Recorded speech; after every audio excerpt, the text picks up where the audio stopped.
At age 12, Sarah's parents enrolled her in Spring Blossom Girls Academy, a prestigious all-girls boarding school in southeastern Nigeria. Known for academic excellence, the school seemed like the perfect environment for her. Her parents, hardworking and hopeful, believed it would set Sarah on the path to success. However, the reality of what Sarah endured would shatter their perception of the ideal school. Shortly after her arrival, Sarah was assigned a school mother, Esther, a final-year student known for her charm and influence. Initially, Esther's role appeared nurturing. She helped Sarah adjust to the new environment and provided her with companionship. But soon, Esther's care turned into control. Sarah was told to stick close to Esther and avoid interacting with other students.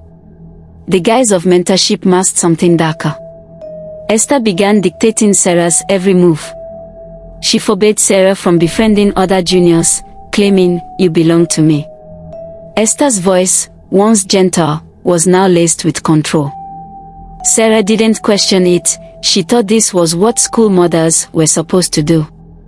It wasn't long before Esther began asking for favors that made Sarah uncomfortable. She would insist Sarah massage her shoulders, run personal errands, or lie to cover up her actions. When Sarah hesitated, Esther's mood would shift abruptly. "You don't appreciate all I do for you," she would say, guilt-tripping Sarah into compliance. Slowly, Sarah began to feel trapped. As Esther's control deepened, the boundaries of their relationship blurred into something sinister.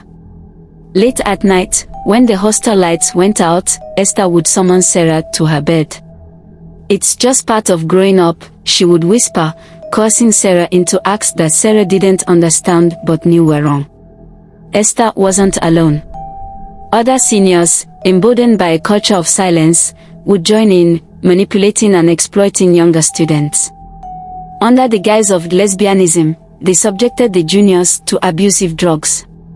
Harmful objects, like cucumbers, vibrators, fingers and hands were used on the junior students, ripping and touching their bodies to their own satisfaction and wish. They were told never to tell anyone about what they did, often accompanied by threats to ensure silence. "You speak a word, and no one will believe you," Esther warned. The fear of punishment, shame, and disbelief kept Sarah mute, as it did for many others. Sarah discovered she wasn't the only victim. Other juniors whispered about similar abuse by their school mothers, but fear and shame kept them quiet. The school's culture enabled this behavior, with little to no supervision in hostels. The administration turned a blind eye, preserving the school's reputation over the students' safety. Trapped in an environment that normalized silence, Sarah's mental and emotional state began to deteriorate. When Sarah returned home for the holidays, her parents noticed her withdrawn behavior. Their vibrant, curious daughter had become quiet and distant. Her mother, sensitive to the change, gently inquired if everything was all right, but Sarah always brushed off the concern. Weeks passed before Sarah, unable to suppress her emotions any longer, finally confided in her mother. One quiet evening, Sarah broke down and told her parents about the abuse she had endured. Tears streamed down her face as she described Esther's manipulation and the torment she faced in the hostel. Her mother held her tightly, her heart shattered but determined to help. Her father, shocked and angry, promised Sarah that they would seek justice and ensure no other child would go through the same pain. The next day, Sarah's parents confronted the school authorities.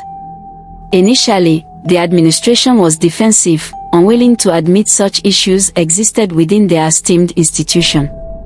However, Sarah's parents refused to back down, gathering evidence and pushing for an investigation. Other parents, emboldened by their bravery, came forward with similar complaints. The weight of multiple accounts forced the school to act. Following the investigation, the school expelled the students involved in the abuse and reported them to local authorities. The administration introduced stricter policies, including mandatory supervision in hostels and anonymous reporting systems for students. The school mother system was abolished and replaced with a professional counseling program.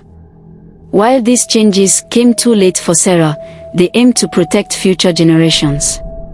Back home, Sarah began her journey of recovery. With the support of her family and therapy, she slowly regained her confidence. Though the scars of her experience remained, Sarah drew strength from her parents' love and advocacy. Over time, she channeled her pain into raising awareness about the dangers of unchecked authority in schools. Sarah's parents used their ordeal as a teaching moment for their community. They urged other parents to maintain open lines of communication with their children and conduct regular check-ins with schools. They stressed the importance of educating children about their rights and encouraging them to speak up against inappropriate behavior. Their message was simple: vigilance and trust could prevent tragedies. Sarah's story became a beacon of hope and change. Her bravery inspired systemic reforms at Spring Blossom and other schools, forcing educators to prioritize students' well-being. More importantly, her story reminded parents of the importance of building strong, trusting relationships with their children. As her parents often said, our greatest responsibility isn't just to educate our children but to protect them.